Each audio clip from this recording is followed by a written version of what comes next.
You know ID in the town all day. ID in the SEA. You know ID in the town all day.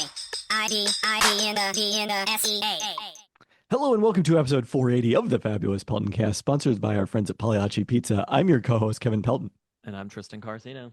And we're coming to you in different locations this week. I'm in Seattle, Washington, home of the League's Cup champion, Seattle Sounders. I mean, sort of. Everybody remembers that almost as much as they remember Jerry Rice's tenure on the Seattle Seahawks. It's the Jerry Rice edition for number 80. Taking it from Steve Largent. You didn't say where you're from, though. I'm from Renton, Washington, home of the playing a game this weekend, Seattle Seahawks. I mean, you're also from the home of Sounders FC, that is their headquarters in Renton. So really? Yeah, we've talked about this, haven't we? No, we've talked about this. Officially, they are in Renton. Okay. They're at Starfire, but they're like the Renton side of Starfire? No, they're not in Starfire anymore. They're at Longacres. Oh, hello. Yeah. So, we'll start there. Congrats to Sounders FC on completing their North American trophy case by beating Inter Miami 3-0 in Sunday's Leagues Cup championship game, adding that trophy to the Lamar US Open Cup, which they've won 4 times, MLS Cup, which they've won twice, CONCACAF Champions Cup, back when the competition was known as the CONCACAF Champions League. And they did it Sunday in front of a record 69,314 fans, but not you, because you and Leo Messi can never be in the same place at the same time. That's a good point that you make. Actually, well, you're blonde. You were in the same place as Leo Messi previously for 2 matches. Is he not blonde right now? No, I'm saying once you've been blonde, you can't be in the same place as him. Okay. I saw none of this match. You were like, we're going to do this semi-emergency pod about the Sounders. And I'm like, oh, did they play a game? You had to be aware of it. I checked the score. I pulled up the score and I was like, oh, well, kick their ass. Also, I heard there was a brawl after the game. You did. Well, you'll never guess who was involved. Oh, I'm aware. Don't think those of us are not still upset about Luis Suarez. He should have been banned from the sport after the 2000 and what year World Cup? Oh, I don't know. It was a long time ago. I think it was 14. Okay. Against the Italian national team when he bit our guy, Chiellini. Yeah, Luis Suarez never, I mean, that wasn't a losing cause. That was 2014 when he bit Chiellini. That should have been out of the sport completely. And Luis Suarez keeps doing it. So yeah. I saw that and I had ire for what it's worth. I was like, I'm pro Messi, but I am anti Suarez. Well, Messi, it was funny. He's Italian. It is true. It is true. Was not part of the confrontation whatsoever. Was calmly talking on the side to Obed Vargas, who had physically marked him out of the game much of the time. Leo Messi was talking to Obed Vargas? Yeah. I don't think Leo Messi is trying to get into a brawl after the He's not. Finale. No. I mean, he's not trying to get into a brawl after anything. You know, that's not who he is. That is who Suarez is. But so Messi did have of Chiellini showing his shoulder of the bite. Did he get red carded? I can't remember. Did he even get thrown out? No, I think there was Suarez was later handed a 4-month ban from all football activity.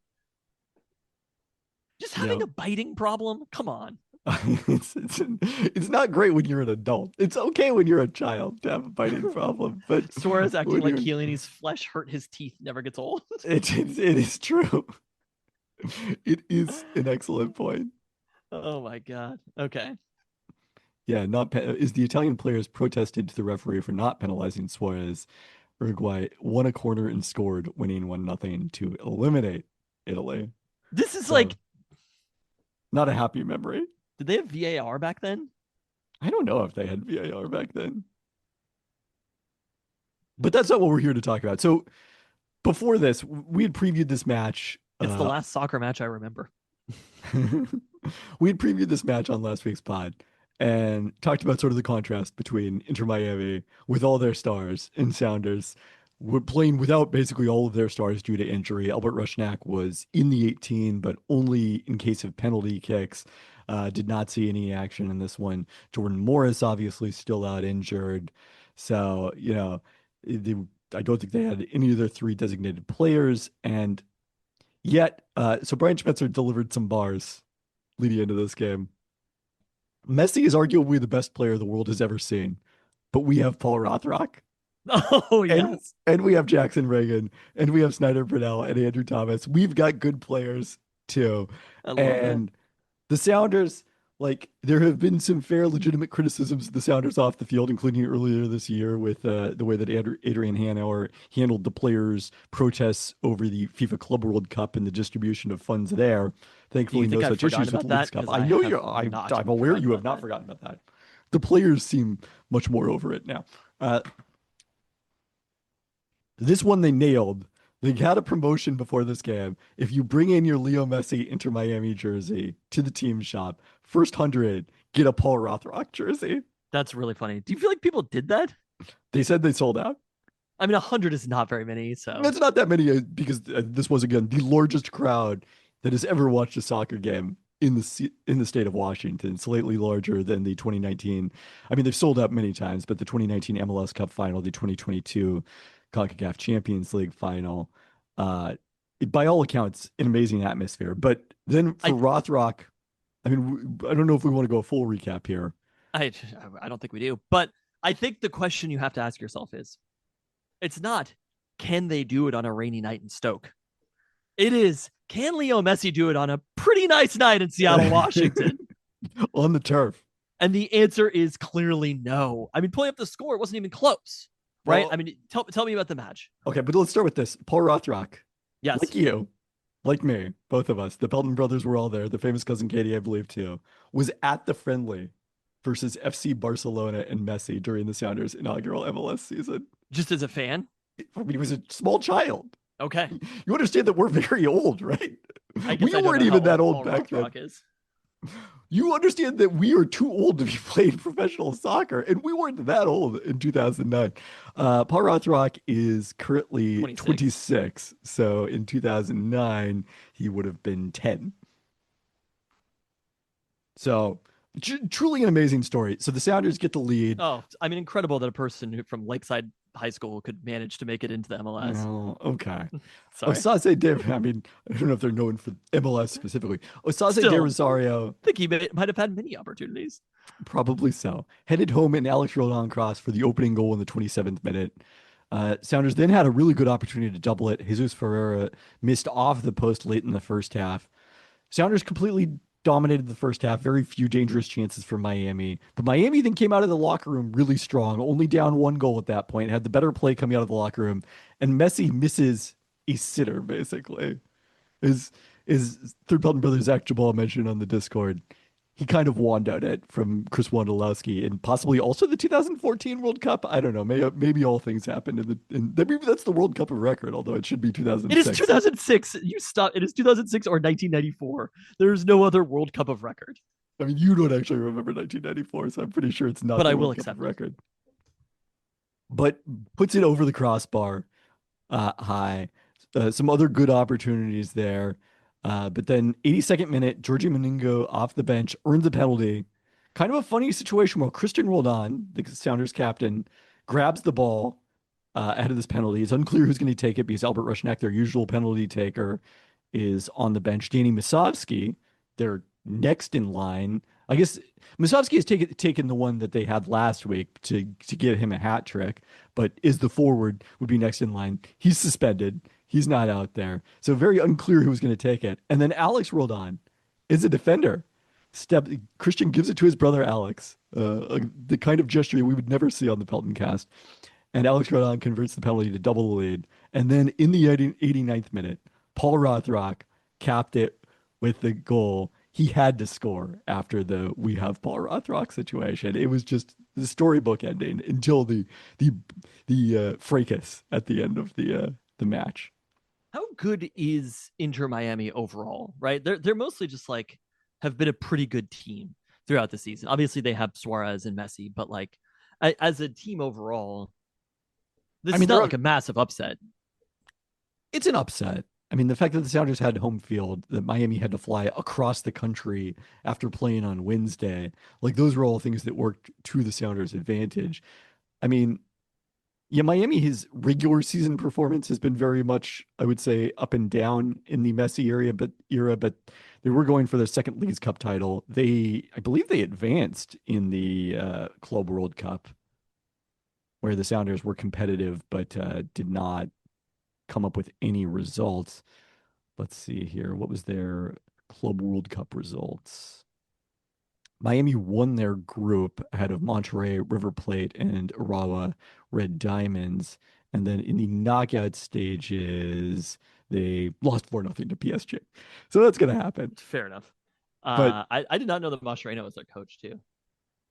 yeah, that was a big story because he was coaching from the stands during the semifinal after being sent off. Oh, okay. There's a lot going on with Inter Miami. Always a story. But anyways, I feel like I'm clearly on talent the best team in MLS, and it's not like this is just a situation where they're a complete paper tiger. They have at times been completely dominant, but not an enormous upset for the Sounders win. I don't know what the pregame line was for this one. But I assume the score, I mean, winning 3-0 was Yes. pretty surprising. Do you feel like that? Were you watching this? Yes.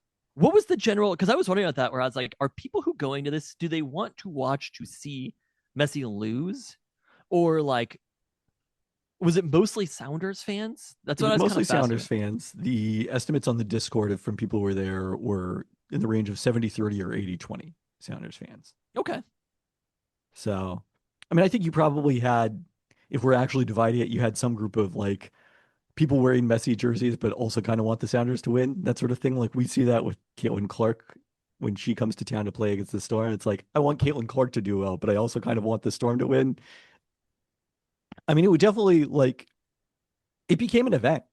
How quickly it sold out, the seats that the Sounders kept putting on sale, the most attended game in Leagues Cup history. Not that that was a high bar. And again, this felt like a real thing, even though the competition is of questionable seriousness, particularly and Inter Miami played this to win without question. It wasn't for lack of effort. It was just the combination of how well the Sounders executed their game plan defensively. Obed Vargas was just tracking Messi and you know physical against him throughout the full 90. And then, frankly, the fact that the referee let a lot go played in the Sounders' advantage. Like if they had been called some yellows in the first half for persistent fouling, maybe the match ends up looking a little different. And if Messi scores to tie the match, maybe it looks entirely different. Because one of the things that did happen is Miami, in their desperation to score a goal and equalize, Mascherano took off two defenders and replaced them with attacking players over the course of this game. And that's part of what put Georgie Manungo in situation to draw the penalty. So, soccer more than probably any sport is subject to sort of the vagaries of how the game flows in addition to just the pure randomness of, when you have a finisher like Paul Rothrock, of course he's going to put it in the back of the net in the way that somebody like Leo Messi facing the pressure of the League's Cup final, may not be able to in 69,000 hostile fans. I mean, that's a lot to ask of Leo Messi. You're not gonna wink at this at all. No, not at all. So per It's sounder at heart, fine. I probably would have been cheering for Miami. per sounder at Rothrock is in the final year of his contract, currently negotiating an extension.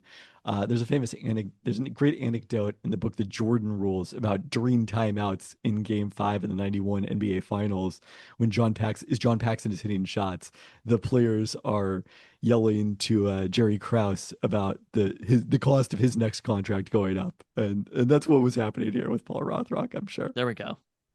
I mean, the other thing about this is Brian Schmetzer did it again. He was not at the helm for any of these US Open Cup wins, but the MLS Cup, the CONCACAF Champions League, now this Leagues Cup triumph. Like, I've been taking notes. The meme of Ryan from The Office taking notes? That's been me paying attention to anyone who has doubted Brian Schmetzer over the last few years here, or the Sounders' strategy in general, I would say, which continues to deliver good results even as people complain about their lack of notable transfers or, their spending keeping up with the likes of Inter Miami and LAFC, which just added Sun. Like, they've been able to develop talent that has been able to go up against these, super teams and often be competitive with them and often take them down. And Schmetz now elevates himself to right there at the top of the list of all-time Seattle sports coaches. For a local guy to be doing this after having played for the team, it's just awesome, and I love how much it means to Brian Schmetzer. Do you feel like this is a moment for? I mean, obviously this is just Seattle because the Sounders were involved, but you mentioned like Sun coming over and joining LAFC, the amount of stars that are on Inter Miami. The age is getting a little bit younger of the types of players who are coming over. They're not quite as aged as they were before. Do you feel like this is a bit of a moment for MLS in general right now? I think the fact that they did as well, like, obviously the timing, I think we talked about this before, the timing of Leagues Cup, which is early in the Liga MX season, whereas, MLS teams are in mid-season form. You contrast that to the CONCACAF Champions League, or now Champions Cup, where it's reversed, where MLS teams are just getting started and Mexican teams therefore tend to dominate that competition. But still, the fact that MLS did as well in this competition as they did, I think is a pretty impressive sign for where the league is right now and the strength of it as it continues to grow. And that's ahead is of the expansion continuing? Like, what is the number for MLS? I don't know if there are additional expansion teams set to come online. They're We're still waiting 30 for that right now, right? We're still Which is waiting like for that Sacramento team. 30 is a pretty reasonable number for a league. There might be one coming in Detroit, but you're ahead of the 2026 World Cup, which is clearly what they are viewing as their opportunity to kind of level up and take another step forward in the American sporting hierarchy. So, yeah, I think this is a bit of a moment for Do you feel like they have? MLS. Because to me, I don't feel like soccer in general has like grown that much necessarily as far as profile among the sports, and I question whether the Apple deal has been helpful or not, partially just because it was like, this is a match against Messi that I didn't see overall, uh, but I'm not sure if it's like supplanted any of the other sports or taken up a larger percentage. And some sports, like if you were to ask me the sport that probably grew the most in the last handful of years, I think college football is only getting bigger, something like that, where it's like, we know where the NFL is, we know where college football, we know what baseball is. But I haven't seen soccer increase that much overall, but the stars are getting bigger. I do think that the Apple TV deal has been an issue for them and is probably something they regret. And that's also relevant as you think about You think it's something they regret? I don't know if they fully regret it, but I don't think they had thought through some of the implications in terms of just like limiting like you might have turned on if this was on FS1. There's a chance you might have turned it on. There's no chance that you're going to watch it if I it's was at strictly on Ellen's Apple soccer TV. game. I mean, yes, I'm aware that you were out, but you know what I'm saying. I was watching better soccer than Leo Messi. Many kids thought that Leo Messi was there at the match. I thought about wearing the Leo Messi jersey, and I was like, no, that's weird. Anyways, I do think that has hurt them, and it's relevant when we think about the path not taken for the Pac-12 and No, we know who's in the 10. right. Also, I just love I could talk about conference realignment forever. Oh no, but I got you started. That's what you would have filled the I entire love space where I had the to step away. condescension that I have about conferences so fast, where I'm like, there's no power 4, there's a power 2, and actually there's a power 1. Wow, you're like, not even willing to concede the SEC. Texas loses I'm one willing, game. At I'm willing to Ohio concede State. that it's a conference. I'm like, there's a power 1. The only difference is not that any school in any of the other conferences would be happy to be in any of the 2 conferences, but it's not like any school in the SEC would immediately be in the Big Ten if they could. That does seem unlikely. I will say that the balance of power is just how quickly I'm like so condescending about the Big Ten and what it means and being part of the power 2. Lifelong Big Ten guy. Well, let's transition there as we close out this toast to the Sounders and say congrats to Big Ten co-offensive player of the week, Jonah Coleman. Hello. Who rushed for 177 yards and 2 touchdowns in the Huskies' opening win over Colorado State. We will not do that one semi-emergency side style.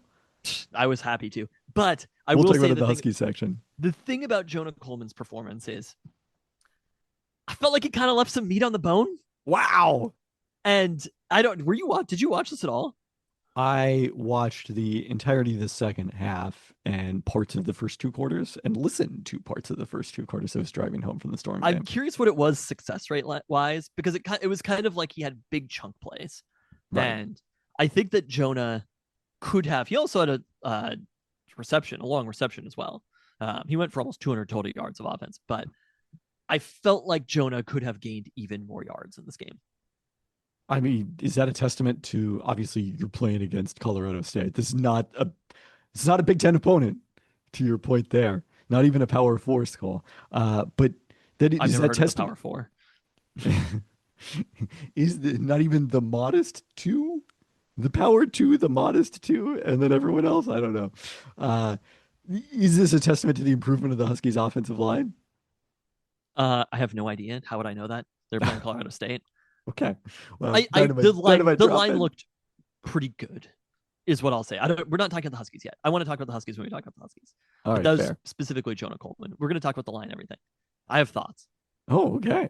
Well, lastly, in our toast this week, I should also mention Christian Roldan, toast to him getting called up by the USMNT for their two friendlies during this international break. So the Sounders will have some time off. The rest of the Sounders who are not called into international duty will have some time off. Brian Schmetzer gave them 5 days off of practice. So that's a nice little carrot for winning this championship. But congrats to him. Lastly, congrats to Sue Bird, who will Oh officially be God. inducted in the Naismith Memorial Hall of Fame this What, weekend. what more do they have to do? We've got a Continuing the street. summer of We've Sue. got a statue. Good God. Okay, we get it, Sue Bird. You were good at basketball. Wow. Well, I'm really I'm taking just the like, anti-Sue how many Bird position. It's not an anti. You're the one who's anti Sue Bird performance wise, of course. But the Uh, uh the it's just like I thought we were gonna have another thing that the Storm were doing. no, Wait, this so is not a she's being Storm-specific thing. she's being inducted into the Basketball Hall of Fame. Is that what you said? Yes, the Naismith Memorial Hall of Fame. Monster class Maya Moore and Sylvia Fowles going in alongside her from the WNBA. So that's gonna be next summer that she goes in. No, like it was announced a long time. It's happening on Friday. Okay, it's happening. How the Storm haven't done any sort of like ceremony for this? Are they Not sure? not specifically. I guess they probably will. I mean, honoring Sue. I don't remember it. At I one mean, of they the haven't games that honored I've been Sue at. yet, so Yeah, it'd be important to do. yeah. It's good. Would be good if they did that. So there you go. Summer of Sue. Yeah. Obviously, like I wrote about this earlier this week, and it kind of snuck up on me because the Seattle Times was running a bunch of Sue Bird stories this week, and I was like, wait, why are they doing that all of a sudden? And this obviously is the Do we reason. have to change the name of the city? Let's not rule it out. Let's keep it on the table. That could be summer of 2026. All right, with that, it is time for your favorite segment. Don't burn yourself. We got Mariners hot takes coming at ya. Since it's week 1 of the NFL season, and to celebrate Mike Sean being on last week talking about the Legion of Boom era Seahawks, I want to talk about the end of those years, the 2018 to 2020 range. You remember those? I do. I know who doesn't remember them, and that's basically any other member of the Seahawks defense. But this was a time period when the records overall were pretty good. Russ was cooking, and the defense fucking sucked. But we just assumed they were good because they had been, and they had to be, because that's what we were told for years. But it was a hard awakening to realize the offense had outlasted and surpassed the Seahawks defense and were carrying the team. And that's where we get to the 2025 Seattle Mariners, a team who I've heard places like the Seattle Times laughably say has no holes, which is great if you don't factor in pitching and defense. We're now far enough into the season to assume that these numbers won't transform drastically. And ultimately, the pitching staff is 19th in WAR, 18th in FIP, bottom half of the league in basically everything. And behind them, in the same way the Seahawks fell, is a bad defense. They're more or less Cal Raleigh, Julio, and then a whole host of Tedrick Thompsons and Lano Hills out there. Ooh. They rank bottom 5 in fielding run value, 28th at outs above average, and are a bottom 3rd defensive team by basically any other metric. And I know there are people out there who are going to say the flip from Williamson to Gino is a factor. But at least Gino has been a positive defender this season. Can't say the same for Cole Young, Jorge Polanco, Josh Naylor, sadly Dom Canzone, JP Crawford, Mitch Garver, and a whole Rangers roster of players who have been released. And what did those, on average, I believe, 10-5-1 seasons tell us? That while you can be top in offense and squeeze your way into the playoffs, it's not enough. And we have to be looking at this Mariners team and asking the very serious question of whether they're even any good. Because for this team, there isn't a Ken Norton to scapegoat, and a loss in round one is about the best we can ask for. Welcome. I'm glad you've made it here. I've been here. I haven't been here all along. It's not like I thought that the pitching staff was bad last season, but the pitching staff, you were wrong last season, and you're right now. I never said that the pitching, to be clear, I never said that the pitching staff was bad last season. I just said that they were overrated. This season, they are actively bad. This is prior to today's game, so they've probably dropped at least 4 spots. Before today's game, they were 23rd in ERA in road games. And obviously the defense, to your point, is part of that. But the pitching is also a pretty big part of that. But I'm talking FIP isn't good either. That's the thing. Right. No, I mean, nothing about it is good. Like, I do think the ERA is worse. They're a little bit better when you look at the like advanced stats, but they're still not even good in those. All right, so let's unpack this. Number one, there is limited. We're unpacking hot takes now. Well, no, Mariners pitching staff. George Kirby gave up 8 runs in 2 innings, man, and you didn't invent this. This is a cold take as well. Number one. There is not much reason to believe that the Mariners should be a fundamentally different team in terms of their overall quality in road games than home games. Like, the idea that some teams are actually better at home or on the road is probably not accurate. It is probably almost entirely samples. And no, in any sport. I mean, some teams have unique home field advantage. A couple of teams might have unique home field advantages in certain sports, but that's very rare and far between. And so usually what happens when you have these big differentials between home performance and road performance is a lot of it is just randomness. And the example of this in the Mariners case that I pointed out on the Discord the other day, the Mariners record in 1-run games at home versus on the road. Let me see. Run did not pull it up.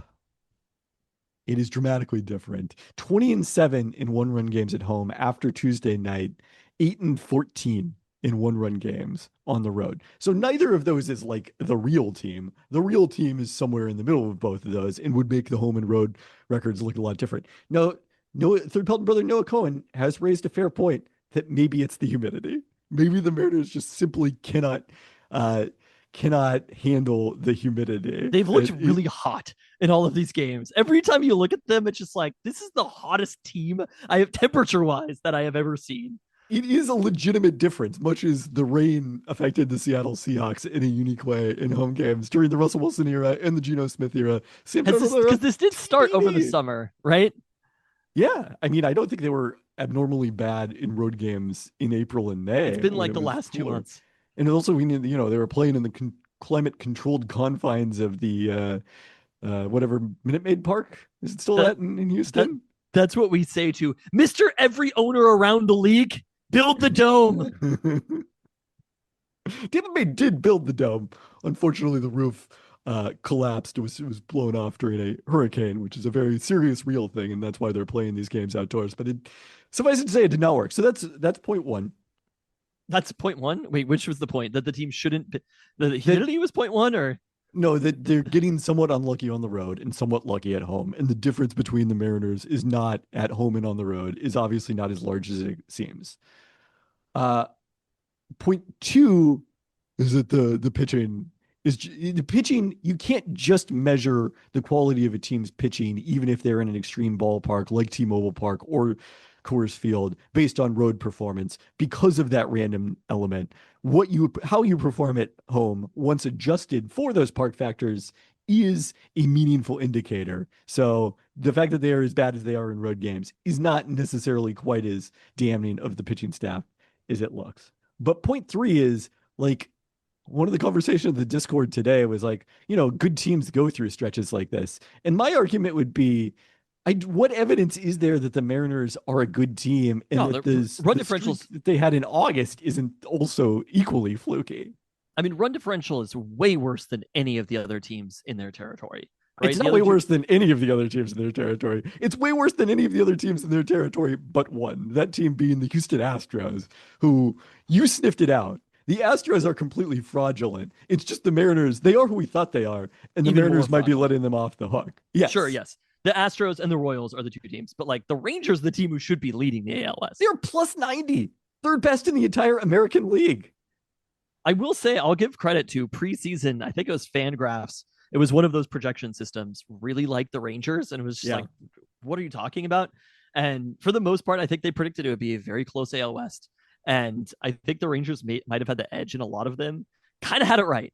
That's the thing about baseball is you just have to wait till the end. And the projection systems often know more than our feeble brains. But the projection systems liked the Mariners as of like a month ago. And I don't think could have imagined how bad they've been on these road trips. Like these are not like, well, they could have imagined. I mean, it's one of the scenarios, but that's why their probability of making the playoffs is still 77% now because of the fact that their strength of schedule is relatively weak the rest of the way. I think that Fangraphs by this point, we have to say is overestimating the Mariners' inherent talent. I would say, but also, they've banked the games that they won. They are still ahead in the wild card race and have a chance to win the AL West because the Astros have not pulled away there. So those combinations still mean they're in a favorable spot, but obviously a way less favorable spot than had they actually won some games recently. just thank God for that 3-game series against the Rockies. The Mariners just have to do good baseball sometime pretty soon, and that has yet to be seen. I feel a lot about the Mariners like I do about the Storm. Like there's reasons for optimism, but at some point you have to win the games. I think the person in leadership of both teams, I feel the same way about them. Oh, I feel the same way. I feel the same way about Harry Ford's playing time that I do about Dom Malonga's. Maybe it was injury related against the Sparks, but yeah, I mean, her free throws were way off. Clearly, her wrist was affecting her in that game. And as Megabugor did, and she had 5 fouls is the other part of it in terms of okay, her playing fair time. But the plus 14 was not affecting her.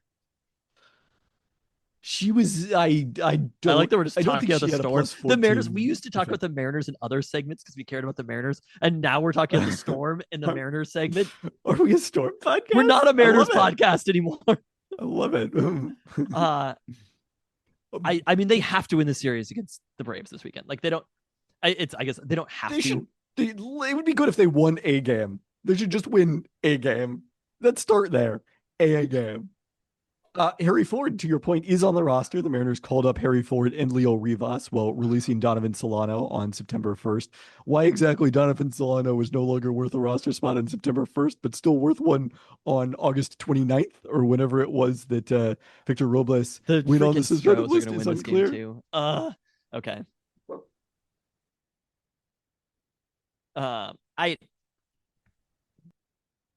Sure. The team is just bad. They're coach bad. They're bad. They're a bad team. They can't pitch. They can hit.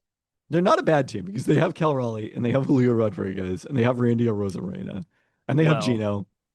I mean, Randy's defense is like, he's almost number one perpetrator of. He's been a pretty good hitter. He's been overall valuable for the year, but like, I read in a book called Moneyball that defense doesn't matter. That was the takeaway there, right? Defense and base running. Dan Wilson did not read Moneyball, or maybe he hate read Moneyball. I don't know, unclear. But just like when Polanco, I don't think we want him to read Moneyball at this point. But well, yeah, I mean, I agree that's a bit outdated, yes. But I, the stolen bases, the bunts, I still want him to read Moneyball. I've got to be honest. Dan Wilson may not have gotten to that point that is outdated. He would be so desperate to trade for this Euclid kid. When Jorge Polanco finally got a base hit on Wednesday and then got thrown out trying to stretch it to a double, I was like, man, the Mariners are really 5-tool for frustration right now. They can do it in so many different ways. 5-tool for frustration. Fair enough. Victor Robles' suspension was reduced to 7 games on appeal. He started serving it last Friday, which means he has 1 game remaining in the opener of the series in Atlanta this week. Great. He's pretty good at defense. So he's got that going for him, which is nice. Maybe it's negative value for the year. Oh no. Yeah, I mean, Like, I guess pretty significantly, I think. They're I do think like they're just not a very good team. Like I don't.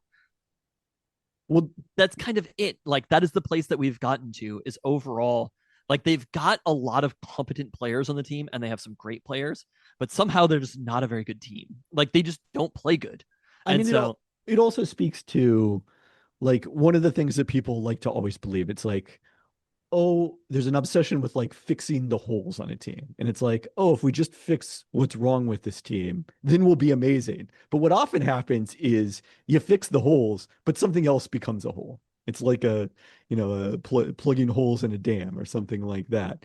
And they did fix the offense between the offseason and the trade deadline. And then all of a sudden, water started pouring through the pitching staff. Like the theory of this team with the pitching staff being average at best, it just doesn't work. So I don't blame anybody necessarily. I mean, look, maybe this is Dan Wilson's fault. I don't know. It's kind of one of those situations. If I am Jerry DePoto, I'm like, there's clearly enough talent on this team. Like, and that's the thing about Fangraphs. Not in the like, bullpen. There's clearly enough talent in the starting rotation. It is not the bullpen. I'm talking about the whole roster, though. It has sometimes been the bullpen that's let them down, but it's also the starting rotation. Yes. It's both. If I'm Jerry DePoto, I'm basically looking at this as just like, what the fuck can I do? Yeah. He's probably frustrated. Jerry DePoto's shit doesn't work in humidity.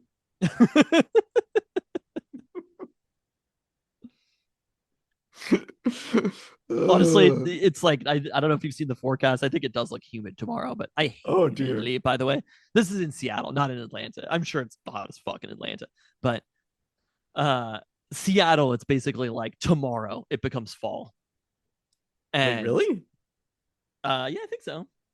There's like my forecast set out here on the coast. What's going on over there on the coast? Tell me more. Partly cloudy, high of 79 the next 2 days. I'm seeing that as, yeah, okay, fine. We'll give it until Sunday. Sunday it becomes fall. Troublingly, it might become fall on Saturday. I was hoping it would hold out for Saturday, but it is what it is. And Sunday there's like thunder showers possibly in the forecast. Always fun.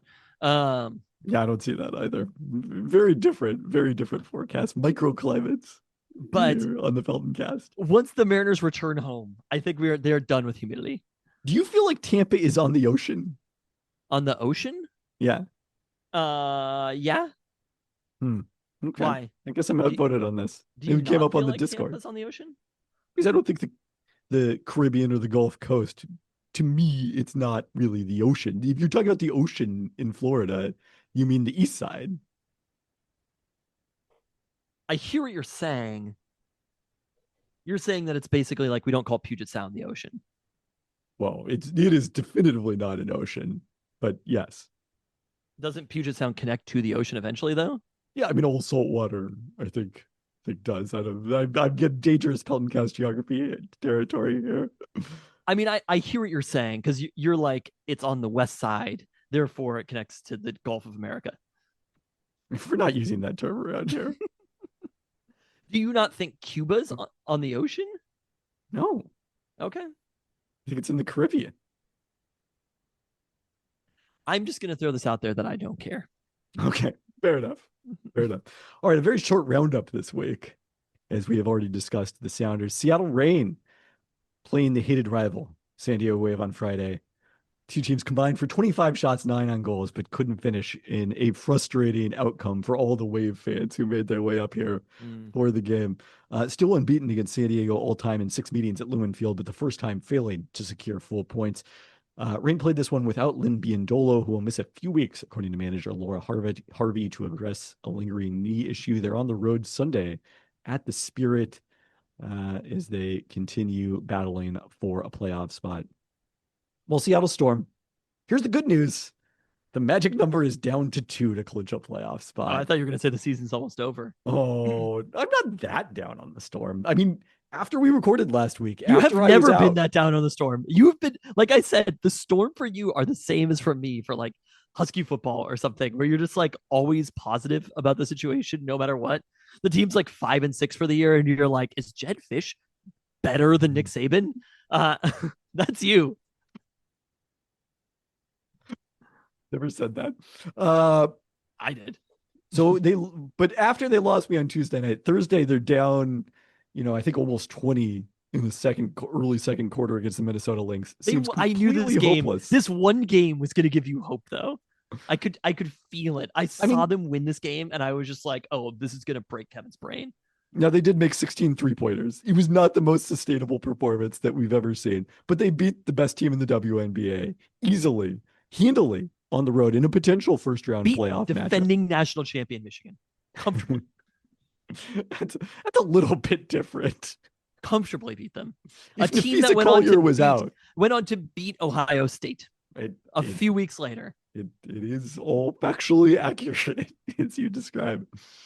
And then they come home, get a couple of days off. They've won 5 out of 6. They've got a chance or they did win on Saturday. They beat the Chicago Sky, the lowly Chicago Sky, in a rather underwhelming performance, but without Dominique Malunga, who sat that one out with a left wrist issue. Monday night, hosting the LA Sparks, a chance to all but clinch a playoff spot, as they would have assured at least a tie in the season series with the Sparks. They would have assured at least a tie in the standings. And then the only way the Sparks could have beat them out was either a multi-team tie or edging them out in terms of record against teams 500 or better, which would have been unlikely. Storm up 17 early in the third quarter after the hot 3-point shooting continued. And then the offense completely dries up. In the fourth quarter, they are outscored 15-2 over the last 4:27, 11-0 to finish the game. And the LA Sparks win their third in a row against the Storm, who have extra motivation to beat the Sparks to try to keep them in the lottery, holding LA's 2026 first-round pick. Truly just a terrible loss for the Storm. Tell people what you told me earlier. Oh, I was on the treadmill and I was watching the first half of the game. I was like, ready to be locked into UNC TCU, which I determined not interesting enough. And I was like, all right, Storm Sparks, here we go. And so Michael I watched Jordan the first also half, determined not interesting enough. and I was ready. I just got off. I didn't even think about the game again because I was like, they have it in hand. I'm not even going to think about this. Right. And I pulled up the very next day, the box score, and I was like, what happened? What? Who were you saying was having a good game? Ezzy Megbagor? In the first half? For the game. I think Ezzy had a very good game. Did she not? Worst plus minus of anybody on the team, but okay. Plus minus is not that useful. It is a factor. I mean, it's 11 points, 5 rebounds, 4 for 5 shooting. And then the team was bad when she was on the court. A lot of things happen when you're on the court. There's a lot of randomness involved. Oh man, it was a bad game pretty much all around. For the Storm, I mean, Brittany Sykes did basically nothing in it. She, I think, was, she did not play much during the fourth quarter. Noelle Quinn relied heavily on the 4 starters and Erica Wheeler to finish this one out. And the way that Brittany Sykes played in this one, I have a hard time blaming Noelle Quinn for that one. Do you feel like these are scheme issues at this point, though? Like at the offense, if you're not hitting threes and the offense is dried up, you have to have more of a plan than this. And I just feel like the team struggles offensively in a lot of ways that they probably shouldn't. And that they're definitely not getting the most from the parts that they have. How about that? I would agree with that. It was an interesting contrast because LA was not shooting well in this game. And what happened is Kelsey Plum and Rickea Jackson just put their heads down and bowled to the rim and repeatedly got 3-point plays. And a big issue is, particularly with Malunga playing limited minutes due to 5 fouls. Kelsey Plum shot 3 free throws. I mean, Rickea Jackson is 8 for 9, but she had Plum had multiple N1s at a part of the game where the Sparks needed to maintain contact. Well, let me tell you the thing that they're supposed to be well coached at, and that's defense. I mean, they are good at defense if you're overall. The good news is... No, my argument is... They can't play Malunga, defense either? They do not like physical contact. This is a team that starts 3 guards who are, I mean, Gabby Williams is bigger, but they start 3 guards. They play a bunch of undersized in WNBA, players. Right? Or do you get... Yeah. Okay. Well, they didn't use the 6th one. They did not. It is a fair argument. Ezzy Megbagor is undersized for a starting center. If you're like, they can't... I mean, I understand her free throws weren't good. She was 2 of 6 from the line, but I get you tell me... And looked every part 2 of 6. Like, she looked... Were they hacking her? Were they intentionally hacking her to get to the line? Then let her play. I mean, she still had 8 points on 3 of 4 shooting. Yeah, her shooting from the field did not seem effective. It was only when she got to the line. She was wearing a wrap on her left wrist after being questionable for the game and missing the one on Saturday. I And mean, she clearly wasn't in the game when things went way south. so what I think would be my biggest criticism is that LA actually went small to finish this game. They put De'Erica Hamby at center, Rickea Jackson at power forward. Rickea Jackson loves the Storm do not have a good matchup for her. It's very interesting because Rickea Jackson is the player that the Sparks drafted with the pick the Storm traded them in 2024, the number 4 pick that got them in that trade, in addition to cap space, the 2026 lottery first round pick from LA that is very likely to be in the lottery. So it's a fascinating thing. Is it going to be a player better than Rickea Jackson? Because the reason they did it was to sign NECA and Skylar, right? So Rickea Jackson, advanced stats, pretty big disconnect from her public perception and her points per game. So I think in terms of advanced stats, the Storm will probably draft a better player than Rickea Jackson. In terms of public perception, they probably will not. They also just have a chance. What pick was that? 3? Number 4. 4. Okay. They also just have a chance to get a better pick. And so given the rest of the season, the Sparks lose the next game because other teams can beat them, not the Storm. It's going to be a lottery pick. It's not going to be, but it looks like increasingly likely to be. So the magic number. But anyways, I would have been a little more creative. They had Eze Magbagor defending Rickea Jackson. That was not a good matchup. You could have stuck her on Julie Allemon, their point guard, who's not a strong outside shooter, and tried to kind of muck things up that way. I think would have been an interesting option for them. Who runs the Storm front office? Talisa Ria is their GM. Okay. Because I do feel like Talisa Ria is probably looking around in a very similar way that Jerry DePoto is looking around and being like, we are a better team than this. Are they not a better talent? I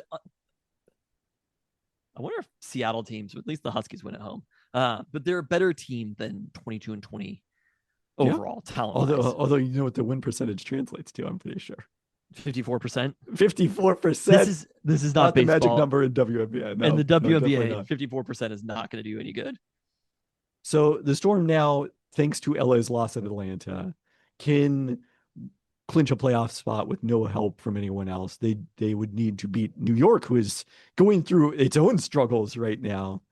They failed several times to clinch a playoff spot before they finally did by virtue of Indiana losing on Tuesday night as the Liberty were losing at Golden State 66-58, their 4th loss in their last 6 games. Sabrina Ionescu has been sidelined during that stretch. We'll see if she makes it back to play in the Pacific Northwest on Friday after 2 days off.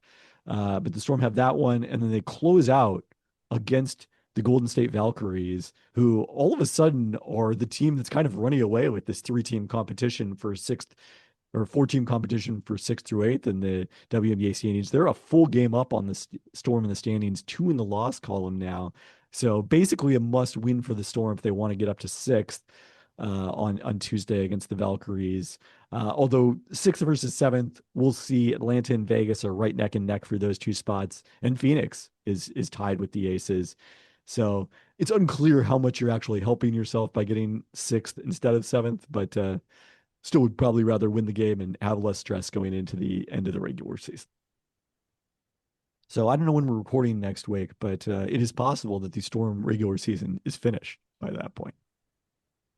And we'll see where we are then.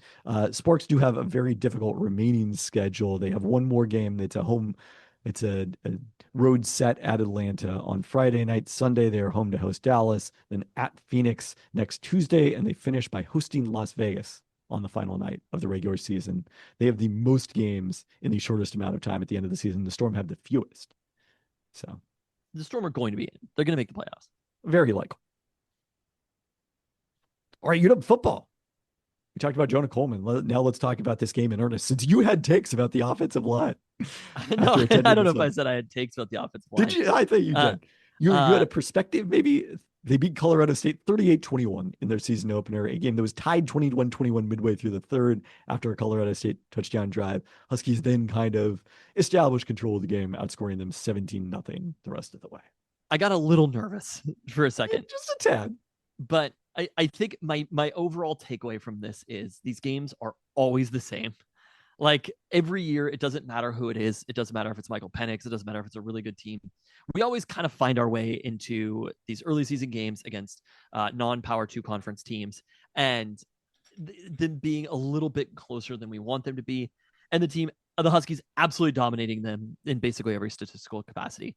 And Well, you could say that the commonality of the entire Jed Fish era is the Huskies dominating the opposing team, other than, the Penn States, Oregon States of the world in yards, and then not having the scoreboard reflect it, which is what it seemed like for a lot of this one. I think this team is different for what it's worth. I think this team is a little bit different. I mean, Damon Williams is starting. Like there's some of the shit that Damon was doing where it's just like, Will Rogers ain't doing that. And there was one point where I looked down and I was like, I think this was after the touchdown to like put them up 7 or something. And I was like, I suspect I'm going to pull up Damon's stats, which the ESPN in-game stats are just terrible now. Like the GameCast version. I think there might have been some sort of an issue with the week 1 of the season. Okay. I was like, I suspect I'm going to pull this up and Damon's stats are going to be absurd. And I couldn't see it. But even now, it's funny. QBR didn't love the game that much. And I think it's because of the fumble, which was not really his fault. A big factor. I mean, the ball got snapped when he wasn't ready. So it's like, I mean, I guess you put everything on the quarterback in that situation. But like it's not really predictive going forward. I mean, he was 18. It was a Damon Williams game. He was 18 of 24. The completion percentage was great. It was his lowest completion percentage yet in his 3 starts. Kind of incredible, right? And then he ran for 68 yards on 13 carries. And he got times sacked. For 90 yards if you take out the sacks. Yeah, he got sacked a few times in there as well. This was a dominating performance by Damon. And even beyond that, like what having Damon in the game opens up for Jonah Coleman. Because like I said earlier, like there was meat left on the bone for Jonah. I mean, he ran for 177 yards, but it felt like he could have easily done more if they passed the ball pretty well. Like players were open throughout the game. There were a couple of sacks where it's just like, you can't take that. But it's week 1. Like there's going to be a little bit of rust. Even defensively, I felt like there were a couple of really bad mistakes that the defense made, but I didn't think that they were skill problems. And it was sort of just like, there's going to be mental lapses. All of these players are basically playing together for the first time. The corners look great. I mean, I will tell you a name who did not come up was Thad Dixon. And when you look at those 2 corners, like Alex McLaughlin looks great. Was he on the team last year? I swear I remember Alex McLaughlin being on the team. So, from Northern Arizona. It is kind of incredible because to me, I'm like Alex McLaughlin just building off what he did last year because I remember him being on the team. What was your favorite part of Budo Alukta's season for the Huskies last year? I will tell you, Budo does not seem like he was on the team last year because he was way better than any of the linebackers that were. The way that he moves and the speed that he has being right in the middle, it is notable. Also wearing number 3, he's just like, he stands out on that defense. The only thing where I was like, this is going to be a problem is the pass rush just wasn't like, they didn't have Colorado State in hell in this game. And, I don't know if I know enough about Colorado State. Like, I think they schemed it up pretty fine. I mean, also, Braden Fowler-Nicholisi was like 17 of 32. It's not like he had a great game by any means. There were a couple of... You would like to see the pass rush be a bigger factor in that. That was primarily, I think, a product of the coverage and particularly the cornerback duo who allowed a combined 1 reception per Pro Football Focus via Christian Capel. They're excellent, right? Takari Davis looked so good. They were 2 years younger and led Arizona to an incredibly good bowl win. So it's kind of like, we'll take it. I mean, I would love to get Jacob Manu back as well. That is the only thing. There are a couple of bits where it's like, running is going to be harder when they get to Big Ten play. The pass rush is going to be necessary against good teams. But if you don't have pass rush, the next best thing you can have is really good corners. And having really good corners was great in this game. Like there wasn't a lot of separation. And then being able to run the ball, like the line, you just look at them and it's I don't think the line looked this good against bad teams last year. That's where I'm at. Yeah. I mean, and certainly the Pro Football Focus grades suggest that as well. What were their grades? Rated really well. John Mills had the best Mills rating for any. Going to be a dog. You got the Hatchet brothers and Mills, and I'm like, I don't know if it was true freshman offensive lineman or all freshman offensive lineman, but one of those 2 for Mills. So Yeah, true freshmen at 81 grade. How many of them actually were playing in week one, particularly in Power 2 conferences, is unclear, but still Well, a terrific start. Is that for everybody though? Because I'm sure that there were a lot of true freshmen starting across the, there's 100 teams. I assume so, yeah. Yeah, I don't know. I feel much better about the offensive line. Like you take that, and then you have Carter Willis as well. Like it looked The different. sacks that Damon Williams Jr. did take were probably more a product of him holding the ball than the kind of constant pressure that he was in under against Oregon. It's Colorado State. Like yes, you can't compare those two. And so I think that the main takeaway after the game was it was a kind of as expected. This game, Denzel Boston is awesome. Jonah Coleman is awesome. Damon Williams is awesome.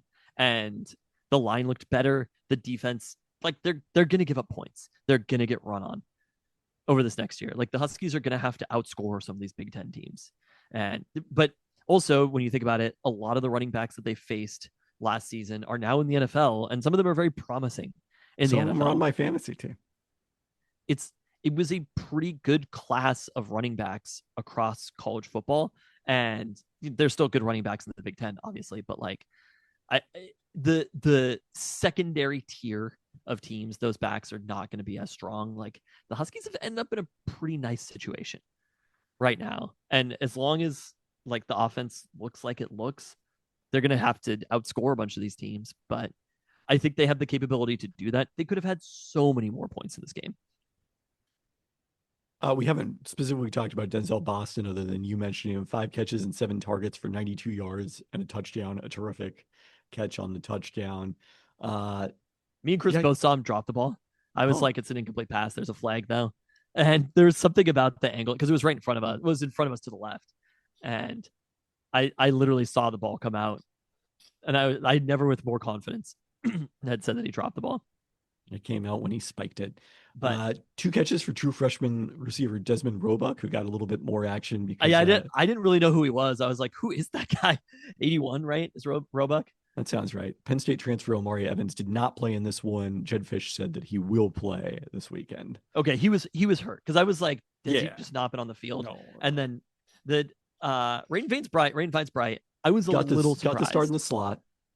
I was listed as the starter back when we thought that Evans was going to play in this one. We'll see. I think he had that changes one target, I want to say. He had a carry, correct? Oh, it was a carry that he had. Okay. I mean, they're trying to get him the ball, but I was kind of expecting a little bit more from him. It was also, he's a true freshman. It's one game. It's a long season. You mentioned the run defense. Redshirt freshman Jalen Dupree had 15 carries for 92 yards, including the 15-yard touchdown late in the first half when Colorado State elected to run it with no timeouts remaining. They checked into a run based on the Huskies personnel, a risky play that worked out. Huskies didn't have a lot of pass rush, but did have 5 tackles for loss in this game. They picked up. This is one of the things I believe is like you know, we've seen this a lot with the Seahawks over the years. Like somebody will start out running really amazingly in the first half. And then by the end of the game, okay, maybe they're at 5 yards per carry, but no one ever stays at like 6 yards per carry on the ground against you. Eventually that's going to regress to the mean. I mean, there are going to be some people in Big Ten play who are, but nobody from Colorado State is. Or nobody in the NFL. All right, this weekend, UC Davis coming to town. FPI win apparently they have a football team. Oh, you don't feel like the UC Davis football team, the Broncos, right? No, they're the Aggies, I'm pretty sure. Oh, okay. Started the season ranked at number 8 in the Stats Perform FCS Top 25. They lost at South Dakota in the quarterfinals last year in the first year for former quarterback Tim Plow is head coach. Returned 8 starters on offense and 5 on defense. They faced number 11 Mercer in the FCS Kickoff Classic in week 0, which was declared no contest due to weather, but they were leading at the time against a top and number 11 opponent. Then they trailed at Utah Tech 24-7 in the second quarter last Saturday before scoring 24 unanswered to win. They did get some road experience for their new quarterback, redshirt freshman Caden Pinnick, who went 21 of 31 for 253 yards and 3 touchdowns with an interception on Saturday. Was sacked 6 times despite playing behind 5 returning offensive line starters. Sophomore Jordan Fisher ran for a career high 105 yards in that one, and the Davis defense recovered 2 fumbles and had 2 interceptions, which I will take the under on that this weekend. You have to wonder if the Huskies are better than Utah Tech. I'm pretty sure Utah Tech recruited Ray Allen and he got game. Colorado State, I have to say, I was like, they're like a fairly well coached team. I mean, Jay Norvell is like a notable coach. Like he's been around. He's been done some things. So, anything in particular looking for this Saturday? Just getting through the game. That's it. Do I remember Jay Norvell from playing? I do not. He's really old. Head coach of Nevada. Yeah, you couldn't remember him from playing. Did he coach Kaepernick? That's the one thing I was wondering about. I did not look that up. No, this was pre-Kaepernick, 2017 to 2021. Okay. Or not Kaepernick was post-Kaepernick. Yeah. But he was there for a while. I'm still questioning, is Nevada to Colorado State? Is that an upgrade? I don't know. I guess Colorado State is in the Pac-12 next year. Is Nevada going to the Pac-12? No, it's all state teams. You don't know this? Oh, right, of course. No, Nevada's not going. UNLV, Nevada decided not to go. I don't know if Nevada even had an offer, but right. Percentage chances of victory? 100%. I was there for Montana. It's never 100%. I'm gonna go 97. Jimmy Lake is not walking through that door. This is Damon Williams against UC Davis. It's just like, let's just get through this. Let's go play the Apple Cup. Apple Cup looks very different. I guess it's some thoughts across the country like that. Wazoo in year 2 and Oregon State, although I think statistically Oregon State was better than the outcome of that game. Those two teams are feeling it a little bit more. Last year, they didn't feel the full breadth of not being in the power conference, and now I think they are. That is the type of game they're going to get up for the Huskies. I just think talent-wise, it's not even close. So kind of a fascinating one. I feel like the season really starts. It's all preseason, these 3 games. It feels very like NFL, and then all of a sudden, boom, Ohio State.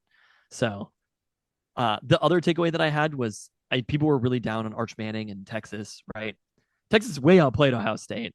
And there was defensively, Ohio State is probably pretty good, but they still gave up a good chunk of yardage. And I don't think there was anything that happened in the Ohio State game that made me think to myself, this is an unbeatable team for UW. I think they're going to be a pretty hard team to beat. Now, one thing I didn't say they weren't going. If what we're starting at is unbeatable, so you're saying that they have a better UW has a better chance of beating Ohio State than UC Davis has of beating UW. Yes. One thing is a core belief of mine, dating back to when Ken Dorsey in Miami came to Husky Stadium in the year 2000 and suffered their only loss in a 3-year span. I don't know exactly what the timetable was, but obviously they went undefeated the rest of the 2000 before they went season. on like a 40-game win streak or something. They went undefeated in 2001, and then 2002 was the year that the season where they lost to Ohio State in the bowl game. Craig Krenzel, is that right? It sounds right. Okay. Maurice Clarett, obviously. Anyways, that was Ken Dorsey had started some home games at home, but he had not started a road game, and he was not ready for Husky Stadium. And I felt like there was an element of that with Arch Manning, which is also interesting because I'm going to have to assume that Julian Sayin has not started a road game. There's not one on their schedule before they come to Husky Stadium. I gotta pull that up to see if Ohio State plays a road game beforehand. I can't imagine how, like, they're Ohio State. If they we weren't playing it's their first road game, and I mean it's Grambling in Ohio that they play before then. Obviously, like Texas is a bigger test than they play literally the number 1 team in the country. They won the game, but they got outplayed, and that's almost the worst way to win, I guess is what I'll say.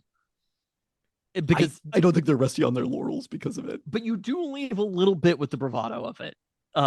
We just beat the number 1 team in the country, but they probably shouldn't have won the game. I mean, I've told you this, to me, the most important thing, and the reason that I was very skeptical about a lot of, even the ranking of Texas at number 1, there were a lot of very inexperienced quarterbacks, including Julian Sand, the current quarterback for the number 1 team in the country. Correct. And it's like Demond, he's still young. He got put through the fire a little bit last year. Started a road game. And what I said was, like, all of these teams got hyped, but to me, like, some of the actual best teams, at least at this part of the season, were LSU, were Clemson, teams that had more experienced quarterbacks, Penn State, people Miami. like that. A lot of those teams won when they weren't playing each other, and they won games against teams. Like, people get really excited about stuff when they're talking about it. And same with, right, Ty Simpson. I assume that was his first road start. I think it was his first start at all. And they went in and lost to Florida State. Like, people just get a little too excited when there are players this young. You talk about road games not mattering. That's baseball. Maybe it's a lot of other professional sports. In college football, road games matter. And also, in the same way that I think Seahawks fans have been pretty despicable for the last couple of years, Husky fucking Stadium was full on Saturday night for Colorado State. There wasn't a lot of Montana, Colorado State. No, that's not what I'm saying. There were a few Colorado know. State fans. There weren't a lot of empty bleachers there. I was shocked. I expected to walk in. We were stuffed in there in the East End zone. I mean, granted, we had like 14 people across 3 seats, but it was not comfortable. And the East End zone was completely full. The only places were the very top of the chomping teeth, were the like very, very top. There were some open seats. And then the student section, because students aren't in school yet. And I assume school starts like right before Ohio State. So it seems likely. It is UW Husky Stadium, more than people realize. It is a little bit louder. It was a little bit louder for Colorado State than I thought. And there's a little bit more excitement around the team than people are giving it credit for. Because there were games when Chris Peterson was the head coach against similar types of opponents that weren't that full. So I was impressed. Do you think there's more excitement than people realize about the Seattle Seahawks heading into their season opener? I don't. Oh, no. I think there's a lot of excitement from San Francisco 49ers fans. That does seem very plausible. If you haven't already, please listen to our season preview with Ben Baldwin, as well as you alluded to in the Mariners Hot Takes, our interview last week with Mike Sean Dugar about his book in the Legion of Boom era. That was really fun to get into. So a lot of great Seahawks content out there, but we have not specifically previewed week 1 against the San Francisco 49ers, and it's time to get into that. 49ers coming off a 6-11 season after 3 consecutive years with 10+ wins that culminated in their second Super Bowl loss to the Chiefs. They finished 11th in offensive EPA per play. This is higher than I would have guessed if you would have told me this. It was the defense that dropped to 26, despite Christian McCaffrey playing just 4 games and Brandon Ayuk suffering an ACL tear in week 7. So the offense was still hanging in there, was still pretty dangerous, and now they get Christian McCaffrey back in the lineup for what he hopes certainly will be a full season, but probably almost by definition has to be a healthier season than 2024. Well, I think that's fair, but I don't think the thing that we should be looking at necessarily is the offense. Like, Kyle Shanahan's going to have good offenses as long as he has a quarterback. You know what I mean? This is the person who has Nick Mullins with some of the greatest stats in NFL history. So at least against the Seahawks. I mean, but I feel like that's all the discussion point about the 49ers is their offense. It's not the number of players that they lost on defense. Do we think Fred Warner alone is just enough? Like Hufanga, Dre Greenlaw, Aaron Banks, Charvarius Ward. Like, I mean, they do still have Nick Bosa. He's pretty good too. Yeah, but that's not what a defense makes. You know what I mean? Like, I agree. A defense is we not... talked about the 2018 through 2020 Seattle Seahawks, who still had Bobby Wagner. A defense is not one Fred Warner and one Nick Bosa. Also, like, getting further into their careers, right? Neither of them are young players right now. But I think, as we talked a lot about in the over-under section of the season preview pod, like, the situation you want to be in is good offense and bad defense if you're projecting forward to the next year, because defense is just so much more variable from one year to the next. And they did go out and draft Mykel Williams, Georgia edge, with their number 11 pick. As I've learned from the Eagles, step 1, draft Georgia defenders. Step 3, I think there were a few people who thought it was a reach, for what it's worth, on Mykel Williams as a draft pick. This is his first ever game. So, like, if we're talking about the 49ers overall, sure, maybe. But, like, is he going to replace Javon Hargrave? You know what I mean? Like, I mean, Javon going to- Hargrave was part of that. He missed all but 4 games last year due to a triceps injury. And their defense was bad. Yeah. It's just the turnover on defense. I think people are underrating it a little bit. And the Niners are in a situation where it's why this game is fascinating, because we've been talking all offseason, Seahawks defense, 49ers offense. Mike Macdonald was hired for this game. There are 4 games per year that Mike Macdonald was hired for, and this is one of them, and it's week 1. It's also fascinating because we've been talking about how good are the 49ers going to be next season since last December, probably. Like, it's been obvious that they were going to get healthier and that they were going to get this 4th place schedule that, again, as we talked about on the season preview pod, is the second easiest in the entire NFL. So I thought I would have, like, I think we probably talked about this last year. I was like, pencil in the Niners as an over for the following season. First off, Vegas is aware of it. Second off, we didn't know necessarily just how decimated the defense would be. I mean, I think we could have predicted a little bit, because one of the things we did know was coming was the Brock Purdy extension that happened this offseason. Exactly. There's the Brock Purdy extension and the receiving core, right? Like, with Ayuk injured, and it's a pretty big question mark at this point. You could say that they can just basically slot in anybody, but I'm not sure if they've been able to do that necessarily. So the other guy that they lost as part of the cap reshuffling was Deebo Samuel, who they traded to the Commanders. So Ayuk's still out with that ACL injury from last year. Demarcus Robinson, who they signed away from the Rams, is suspended to start the season. Juwan Jennings has been a limited participant in practice due to a calf injury, although just before we recorded this on Wednesday night, my ESPN colleague Adam Schefter reported that he came to a reworked contract with the 49ers. So it'll be interesting to see how that it seemed to make Micah Parsons very healthy. It's a remarkable coincidence. So Jennings and Ricky Pearsall are listed as their starters, with Russell Gage Jr. and Sky Moore behind them. And we do know Marquez Valdes-Scantling will be elevated to the active roster from their practice squad. Week 1 revenge game for MVS. You're doing it that way, like the Mariners tried to Rangers the Niners. No. I think it's the other way around. He knows our secrets. Yeah. Okay. Also, one thing I did not realize until I was glancing at this depth chart, even before I started, even as we were recording the pod. Do you remember who the offensive coordinator is for the San Francisco 49ers? The offense, is it another Kubiak? It is Clay Kubiak. Clay Kubiak. Yeah. I mean, the other piece of this we didn't mention, by the way, about the 49ers on defense is, you know who Robert they did Saleh. add this offseason? Yes, Robert Saleh. Robert Saleh, when Robert Saleh got the job with the Jets from the 49ers, same with DeMeco Ryans, they had a lot more defensive talent than they have right now. You're talking about Niners teams that were basically not paying quarterbacks in the same way that both of them got jobs from. And they just were able to have way more depth. I think they drafted better in those time periods, right? So, like, well, they traded a lot of those draft picks. I mean, Brock Purdy has covered up some of the sins of the Trey Lance, trade, but he can't cover all of them. I don't think a defensive coordinator on their own is going to be, obviously, Clint and Clay Kubiak. But what about 2 defensive coordinators? Because they also added Gus Bradley this offseason. Oh, well, that changes everything. These two teams know each other very well. And they do. And they've been able to. Here's what I'll say is that I love Pete Carroll. Pete Carroll is probably the greatest coach in Seahawks history. Pete Carroll was not ready for this kind of fight. I mean, it's funny because the 49ers. He actually was generally, I guess, in the Jimmy Garoppolo era, yes. In the Brock Purdy era, very much no. There were some games where it was just like, they have it figured out, dog. You know what I mean? I mean, like, is shocking. One game that they beat Garoppolo, I want to say. Maybe it was Purdy, or it was like a great win and it felt really good, but it was just like, it's like skin of their teeth. You know what I mean? Like, if things go wrong, it's going to have to be the 49ers who are the reason that the things went wrong. But like, they had Pete's shit figured out. Kyle Shanahan knew it. And that is, I'm telling you, that is why Mike Macdonald's the coach.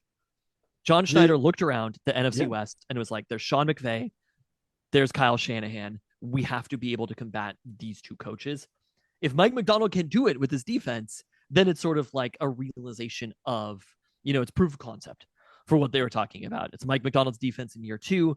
It is this Clint Kubiak offense that looks a little bit better. And if they could slow down the Niners, I am a little bit less convinced that the offense is going to be amazing from the Niners, even just from the jump, overall season-wise. But also, all of these people have had a long time to think about this game. Mike McDonald has had a long time to think about this game. Same with Kyle Shanahan.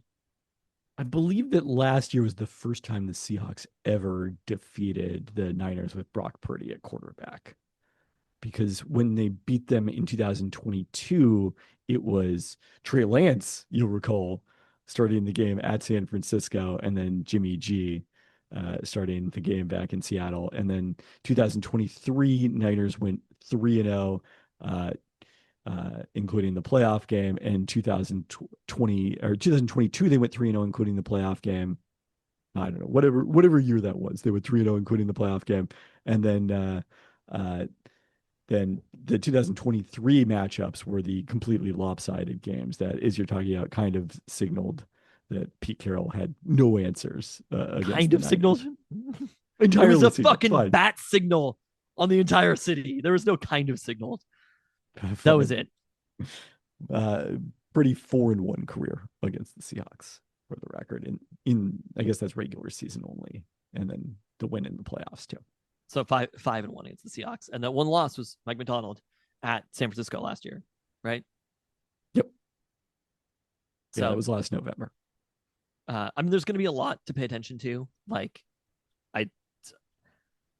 Week 1 is such a hard week to be playing this game. I think it's a good thing for the Seahawks, for what it's worth, that they're playing this game in week 1. But because their offense is going to be the most new of all of these different position groups between both of the teams. Clay Kubiak is the offensive coordinator of the 49ers. They understand what Clint Kubiak is trying to do. Should also note that Sam Darnold spent a year there, as we discussed on the preview pod. Yeah, there's a lot of relationship between these two things, but I do think the Seahawks offense is the thing that is going to be the hardest to get on film, right? Going into it. Mike McDonald's going to know what the 49ers are trying to do. It's not going to be that different. Yeah. Do you want to go percentage chances of victory here? I think the wrong team is favored in this game. And I told you I was a little surprised that team being favored, the San Francisco 49ers, by 2.5 points. I was a little surprised. And again, I think it's part of bettors and Vegas is seeing this as the offense is healthy. And maybe they're right. The offense is healthy. It's Kyle Shanahan. Like, all things being equal, there's probably more talent on the Niners. Maybe. I don't know. There's definitely more talent on them offensively. But the Seahawks are winning this game. And I think they're winning it comfortably. Wow. I'm not even necessarily saying that is what it's going to be like for the entire season with them.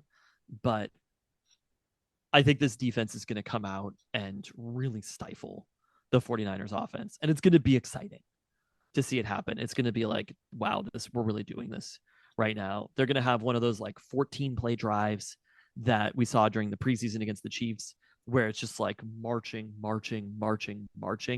If the line looks as good as it looked during the preseason, like, there's Nick Bosa be damned. You know what I mean? Like, they're going to be able to move the ball against this 49ers defense. So I think it's going to be a little bit of like a old school Pete Carroll type of game. Like, we probably won't have a ton of possessions in it. I think it's going to be a few possessions type game. They're going to matriculate the ball and win by a couple of scores. So I don't know. I'm going to say 70% chance of winning. 70? That might be as far from Vegas as you've ever been in the entire history of this podcast. I don't know. 70? I don't want to be so confident about it and then be like 53%. I mean, obviously the joke would be 54%. That's not a... I do think that there's going to come in, money is going to come in on the Seahawks late on this one. I think the line will be down to 1 or 1.5 by kickoff time. That's a bold prediction from me. I don't know. This is a prediction. I guess that probably doesn't count as a bold prediction. I just don't know how much they move lines. Really, is the ombudsman versus They move lines. just moving the money. But I am going to say 50-50. These all things are before the start of the season. Everything is a no vote. Pretty nice cop out there. I predict a tie. Then you have to predict it's a 33% chance of victory. 33% chance victory, 33% chance lose, 33% chance tie. That's what I predict for soccer. Give him the 34 for victory though. Come on. Wow. Terrific. 50-50. You don't feel like you have any read at all in this game? I mean, I think that is a read. I mean, that's saying that the Seahawks have a better chance than the market thinks they have. Even my bold prediction for the market. They also played terribly at home last year. 49ers fans it's going to be heavily 49ers fans at this game. And I don't know if there's really much of a home field advantage for the Seahawks at all. I don't know that there's really much home field advantage in the NFL. It's been declining pretty considerably over time. It's interesting that ESPN.com is now listing the season as 2025-26, which I think makes sense, but it's an interesting They play a lot of games in 2026 now. It's true. I guess they were above 500 at home in 2023, believe it or not. Home teams? No, the Seahawks. In 2020, above 500?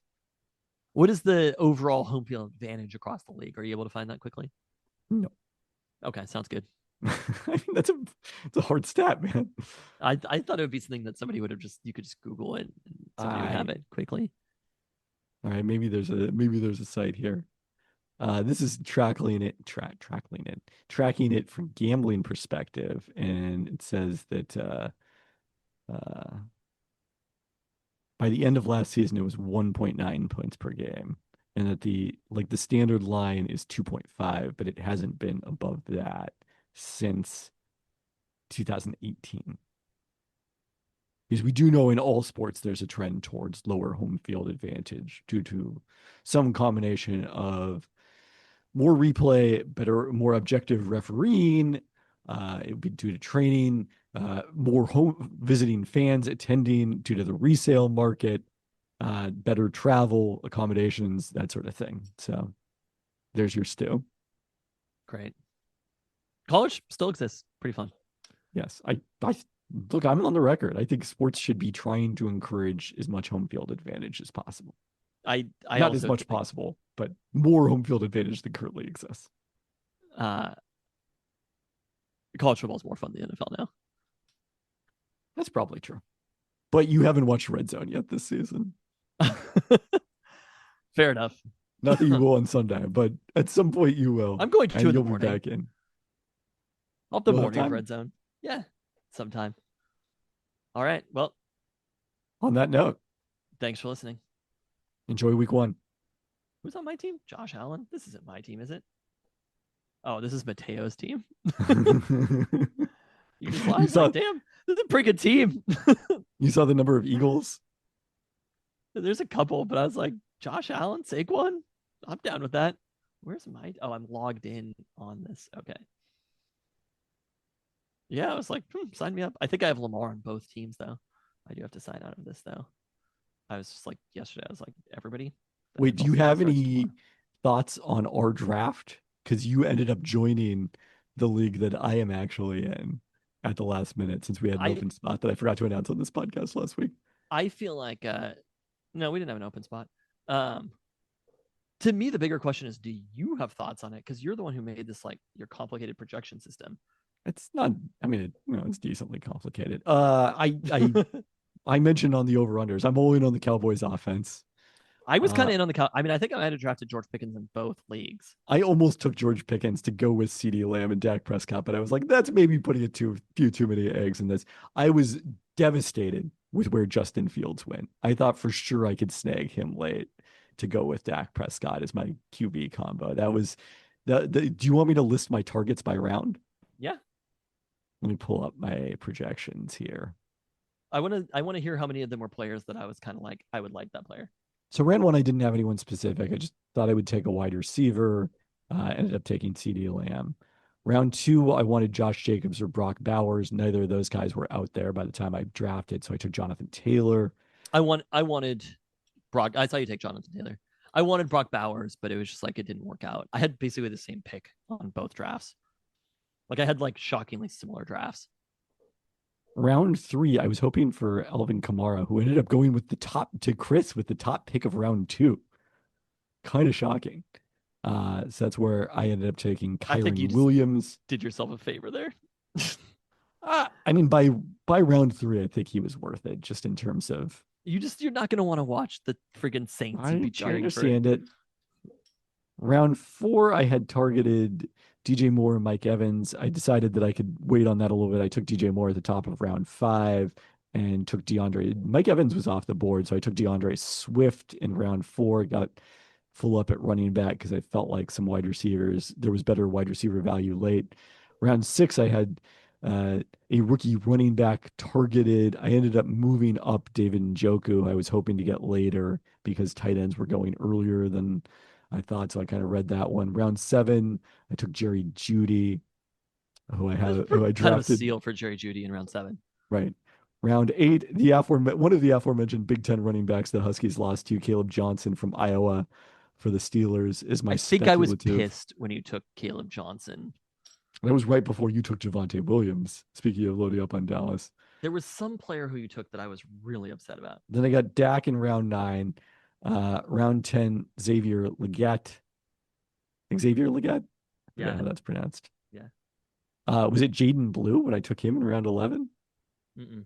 That was part of my Dallas. I think it might have been Caleb Johnson who I wanted. That seems most likely. Joe Mixon, I wanted to draft someone injured. That was my target. I was hoping to get Chris Godwin.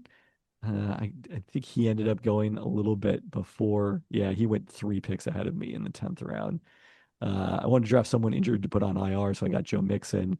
And then my speculative backup quarterback pick was Cam Ward. Sure. I mean, yeah, you could get Cam Ward off the waiver wire probably. Like, I mean, perhaps. I ended up picking up off the waiver wire. I was kind of shocked got dropped. Was the Ravens defense. yeah, there was somebody who I wanted to add today, actually. The Ravens have a very tough week one matchup against the Bills, but thankfully, my defense draft pick was strictly for week one. It was the Cardinals who are facing the Saints. Woody Marks, Mike Gesicki. Wait, who was that I was looking at? There was some receiver that they were listed that looks like they're not on. Like it looks like they're on a team. But there was some receiver who was listed as a starter where I was like, huh. Oh, it was for the Titans. I mean, are you talking about Alec Ayamanor? Yes. Yeah. Yes, I was looking at their depth chart today, pursuant to our Taylor Lockett discussion. But and he is starting. He already got drafted. He got drafted somewhere.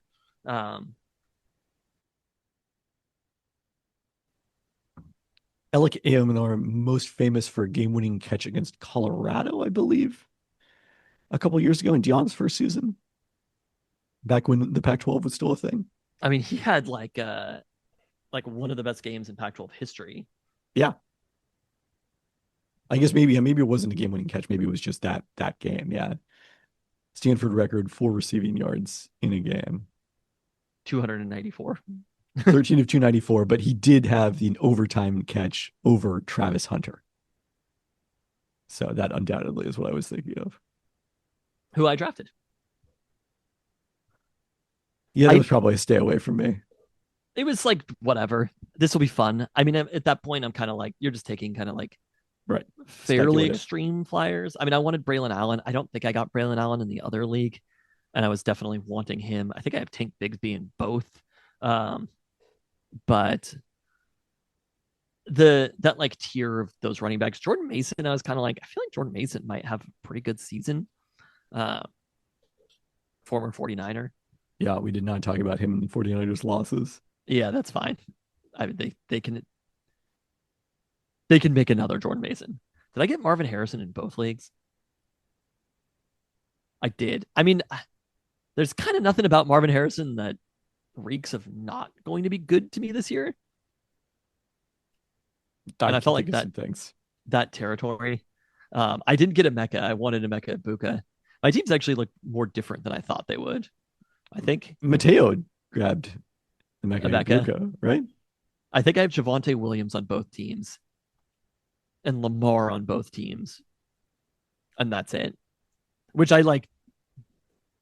I don't. Lamar was just like I felt like he was kind of a steal in that territory, um, and just slotting in those points. But The model is very clear that you should not draft quarterbacks high because there's just not enough difference between them and the quarterbacks that you can get late. So we'll see how I feel about that after a season of Dak Prescott. Although, one of the things you can do at running quarterback is find somebody during the season. I think Sam Darnold might have been that guy for me on one of my teams last year. yeah, no, he was pretty good fantasy wise. There was still like a massive difference between Lamar. I mean, maybe year over year, it's hard to predict, but points wise, there was a massive difference between Lamar and say like Sam Darnold or whatever. Like the difference between number 1 and number 8 was pretty huge. I finally got Bill Ja'Cory Krosky Merritt. I don't know if I like the idea of him starting for me, but I really was just like, I don't know. The players just go away so fast, and you're like, Yeah, every minute or so, really. but you know what I mean? You're just like, all of a sudden you find yourself in a situation where you're like, fuck, I'm starting Ja'Cory Krosky Merritt. It could just happen so quickly. I was the other guy I was very upset to get drafted ahead of me. I mean, this was 5 picks, so it wasn't that close. Was Charbonnet? I definitely wanted Sharp too. I originally had him written down in round 7. Ended up taking Judy there since he was still out there, and hoped to get Charbonnet in round 8. I mean, I hear what you're saying, but like my team is basically both of my teams are basically down a wide receiver or a quarterback, or a wide receiver or running back because I took Lamar in both leagues. Yeah. So I'm basically like one of those positions. It's going to be somebody worse. I don't know. I've done the thing that you did many times before, of waiting on a quarterback, and I felt like it is never. I mean, it's worked out for me sometimes, but I've never ended up with a player. Rarely ended up with a player where I'm like, just slot them in and I feel good. I don't have to think about this position, and I know that I'm going to get like upwards of the best points in the league. Because a poor quarterback performance can you just lose the game. Like you could do pretty well at almost everywhere else, and if you get like a 5 from your quarterback, you're just fucked. Right? Yeah. But I'm like between Bijan and Gibbs. I'm kind of like it's You did one get of those. Teteroa McMillan this time. Yeah, I got Tet. Oh, no, yeah, Marvin Harrison. We'll see. I actually feel like Marvin Harrison could be like a top 10 fantasy wide receiver. You were lured in by the siren song of Kyle Pitts Sr. I was just like, whatever. I didn't have a tight end, and I was at the place where I couldn't draft any more bench players.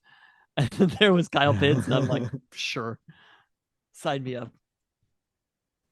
It is. I feel like Kyle Pitts has maybe become even like slightly underrated because of how frustrating he's been. My model did not indicate he is underrated. He's become appropriately rated.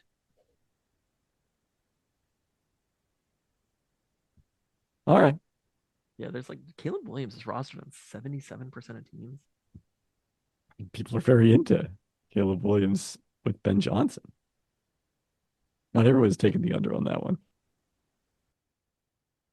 Oh, I told you there was a Miami running back I was interested. I didn't end up drafting him. But Yeah, Ollie Gordon the second. I saw him have a nice carry in their preseason game when I had that on. There we go. Your projection system can't factor that in.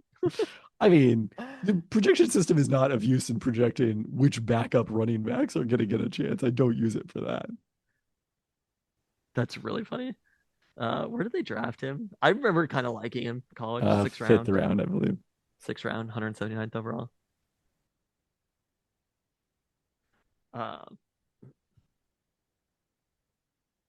Yeah, the running backs in that territory are kind of just like sure. Okay. All right. Thanks for listening. Thanks.